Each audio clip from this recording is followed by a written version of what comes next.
नमस्कार, स्वागत है आपका डीवीएन टीवी की बड़ी खबरों में। मैं हूं आपके साथ नेहा।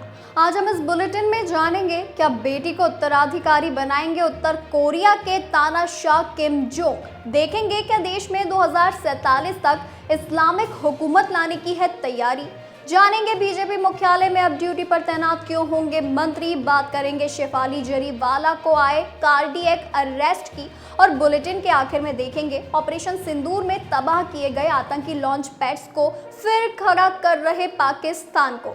लेकिन इन सभी खबरों से पहले एक नजर आज की कुछ हेडलाइंस पर।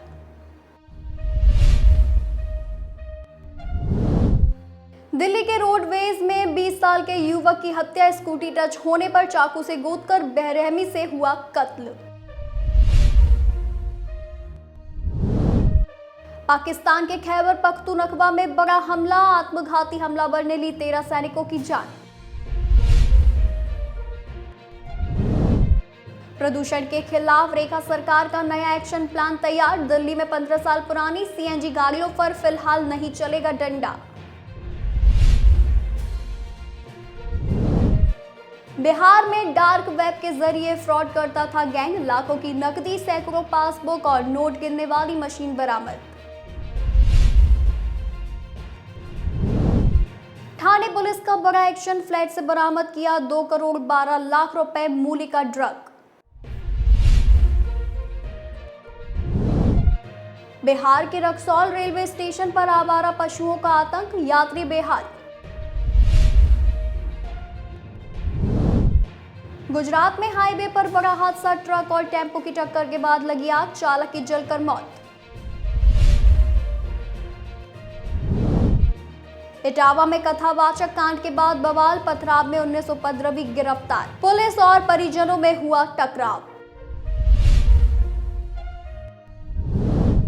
वाराणसी के सिगरा में खुला नया ज्वेलरी शोरूम, एक्ट्रेस वाणी कपूर उद्घाटन में हुई शामिल। राजस्थान के दौसा में भीषण रोड हादसा, ट्रक में घुसी तेज रफ्तार कार, 4 लोगों की मौत। पंजाब की मान सरकार का भ्रष्टाचार के खिलाफ बड़ा एक्शन, 25 जेलों के बड़े अधिकारी सस्पेंड। ये तो थी हेडलाइंस। अब चलिए बात कर लेते हैं बड़ी खबरों की। दुनिया से कटा दूर और अज्ञात सा रहने वाला उत्तर कोरिया का सौंदर्य, आर्किटेक्चर और समंदर के तट अब पर्यटकों के लिए खुल रहे हैं। हो सकता है कि उत्तर कोरिया के ये इलाके अब अंतर्राष्ट्रीय पर्यटकों के लिए भी खोल दिए जाएं। 24 जून को उत्तर कोरिया के तानाशाह किम जोंग उन ने देश के उत्तरी तट पर बसे बोनसान कलमा समुद्री बीच को सार्वजनिक कर दिया। इस समुद्री तट की अलौकिक सुंदरता, आभा और निर्मल सौंदर्य दुनिया भर में चर्चा का विषय बन रही है। लेकिन उत्तर कोरिया और किम जोंग उनको लेकर एक और चर्चा हो रही है। ये चर्चा है उनकी बेटी किम जुए को लेकर। क्या किम जोंग उन उत्तर कोरिया की बागडोर अपनी बेटी किम जुए को सौंपने वाले हैं? 24 जून को जब किम जोंग उन बोनसान कलमा के नज़ारे देख रहे थे तो उनकी बेटी किम जुए लगातार उनके साथ मौजूद रहीं। उन्हें प्रोटोकॉल ऐसा दिया गया जैसे वो उत्तराधिकारी हैं। खास बात यह है कि इस दौरान किम जोंग उनकी पत्नी री सोल जू भी कार्यक्रम में मौजूद थी, लेकिन उन्हें शायद ही कभी अपने पति के साथ आसपास देखा गया। दक्षिण कोरिया के चैनल KBS के अनुसार री के बजाय किम की बेटी ही उनके साथ फर्स्ट लेडी के तौर पर मौजूद रही। किम जुए अपने पिता का हाथ पकड़कर बालू से भरे बीच पर टहलती नजर आई, जबकि किम की पत्नी री हाथ में लग्जरी बैग लिए पीछे चल रही थी। किम जुए पूरे दौरे के दौरान अपने पिता के साथ परछाई की तरह मौजूद रही। दोनों साथ एक कोने से दूसरे कोने तक गए, लोगों का अभिवादन स्वीकार किया और हर एक नज़ारे का आनंद लिया। दक्षिण कोरिया की राष्ट्रीय खुफिया सेवा ने जनवरी 2024 में एक रिपोर्ट में संकेत दिया था कि किम जुए को उत्तर कोरिया की संभावित उत्तराधिकारी के रूप में देखा जा रहा है। यह आकलन विभिन्न खुफिया रिकॉर्ड, सार्वजनिक गतिविधियों में किम जुए की मौजूदगी और उनको मिलने वाले प्रोटोकॉल पर आधारित है। केरल के पलक्कड़ में आरएसएस कार्यकर्ता श्रीनिवासन की हत्या से जुड़े मामले में एनआईए ने बड़ा खुलासा किया है। जांच में खुलासा हुआ है कि प्रतिबंधित संगठन पीएफआई ने साल 2047 तक भारत में इस्लामिक शासन स्थापित करने की साजिश रची थी। 11 जून को एनआईए की एर्नाकुलम कोर्ट ने मोहम्मद बिलाल, रियाउद्दीन और अन्य आरोपियों की जमानत याचिका खारिज कर दी। ये सभी उस केस में आरोपी हैं जिसमें आरएसएस कार्यकर्ता श्रीनिवासन की बेरहमी से हत्या कर दी गई थी।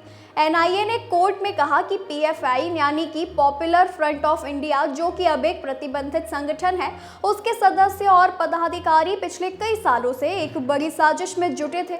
उनका मकसद था देश में दहशत फैलाना, सांप्रदायिक तनाव बढ़ाना और साल 2047 तक भारत में इस्लामी शासन लागू करना। एनआईए के मुताबिक पीएफआई के सदस्य पहले भी एसआईएमआई जैसे प्रतिबंधित आतंकी संगठनों से जुड़े रहे हैं और एलईटीआईएस और अल-कायदा जैसे अंतर्राष्ट्रीय आतंकवादी संगठनों से भी इनके संबंध हैं। संगठन के कई कैडर ऐसे हैं जो इन आतंकी संगठनों के भी सदस्य रहे हैं। पीएफआई के लोगों ने केरल समेत देश के कई हिस्सों में हिंसा और हत्याओं को अंजाम दिया, जिससे आम लोगों में डर बैठ गया।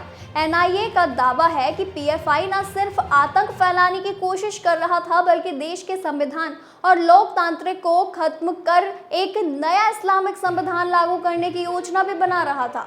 पीएफआई के प्लान के 4 फेज थे। पहला तो ये कि पहले फेज में मुस्लिम समुदाय को एक झंडे के नीचे लाना था।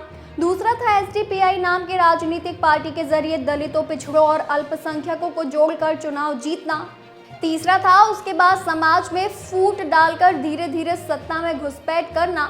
और चौथा था कि आखिरी स्टेज में योजना थी कि एसडीपीआई को पूरे मुस्लिम समाज का प्रतिनिधि बना दिया जाए, बाकी मुस्लिम संगठनों को किनारे कर दिया जाए। इसके बाद न्यायपालिका, सेना और पुलिस में अपने वफादार लोगों को बिठाकर विरोधियों को रास्ते से हटाया जाए। बता दें कि हथियारों का जखीरा तैयार कर देश में इस्लामिक कानून लागू कर दिया जाए। बीजेपी ने इस संगठन में संवाद को और भी बेहतर करने के लिए एक फैसला लिया है। अब बीजेपी मुख्यालय में ड्यूटी पर मोदी सरकार के राज्य मंत्री तैनात होंगे। नए इनिशिएटिव के तहत मोदी सरकार के राज्य मंत्री हफ्ते में 6 दिन सुबह से शाम तक मुख्यालय में ड्यूटी करेंगे।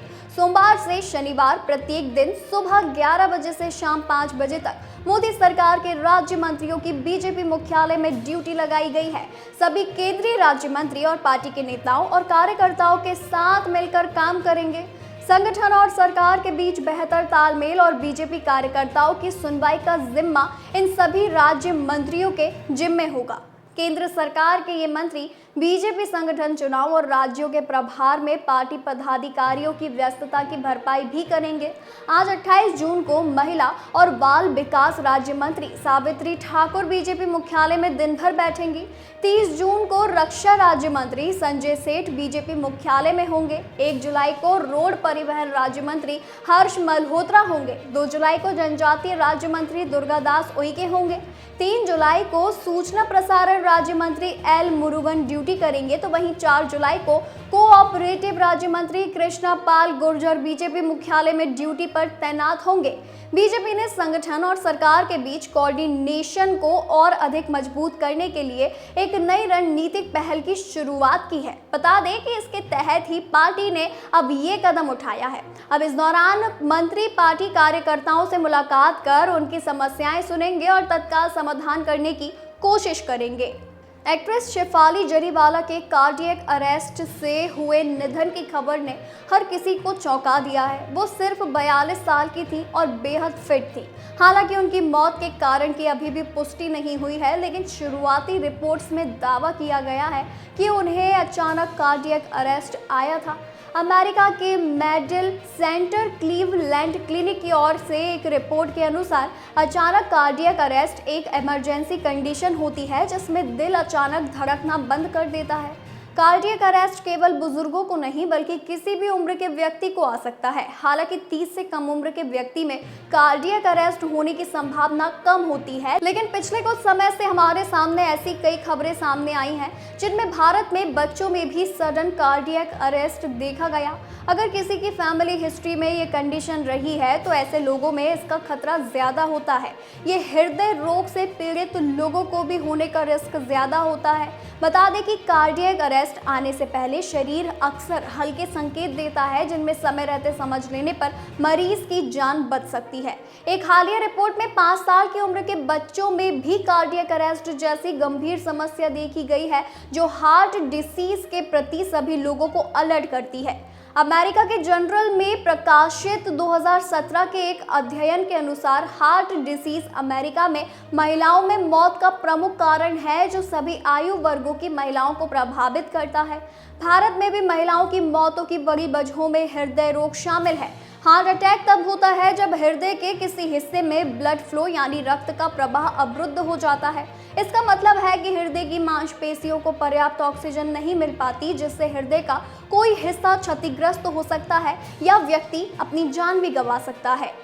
सुरक्षा बलों के सूत्रों से एक बड़ी जानकारी सामने आई है। भारतीय सेना ने मई में जिन आतंकी लॉन्च पैड्स को तबाह कर दिया था, उन लॉन्च पैड्स और आतंकी ट्रेनिंग कैंपों को पाकिस्तान भारी फंडिंग देकर एक बार फिर खड़ा करने में जुटा है। खुफिया सूत्रों के मुताबिक पाकिस्तानी सेना, उसकी खुफिया एजेंसी ISI और पाक सरकार इन आतंकवादी ढांचों को दोबारा खड़ा करने में लगे हुए हैं, खासकर पाकिस्तान के अवैध कब्जे वाले कश्मीर और उससे लगे इलाकों में।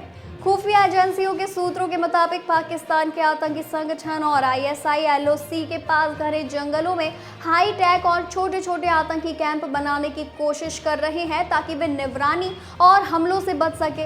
ये कदम भारतीय सेना के उस अभियान के बाद उठाया गया है जिसमें लश्कर-ए-तैयबा, जैश-ए-मोहम्मद, हिजबुल मुजाहिदीन और द रेजिस्टेंस फ्रंट जैसे आतंकी संगठनों के ठिकानों को तबाह कर दिया गया था। जिन कैंपों को दोबारा बनाया गया था वे Luni, Putwal, Taipu post, Jamila post, Umarwali, Chapral, forward Kahta, Chhota चक और जंगलोरा जैसे इलाकों में स्थित है। जानकारी के मुताबिक अब इन शिविरों को उन्नत तकनीकों से लैस किया जा रहा है, ताकि वे thermal imager, foliage penetrating radar और सैटेलाइट से बचाव कर सकें।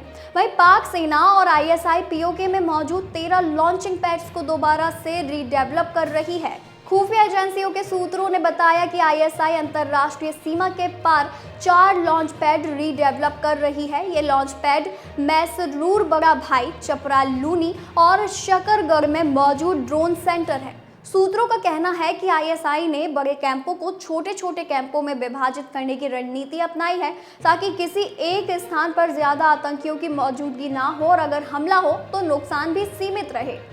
वहीं आज के लिए बस इतना ही। ऐसी ही जानकारी के लिए बने रहिए DVN TV न्यूज़ के साथ।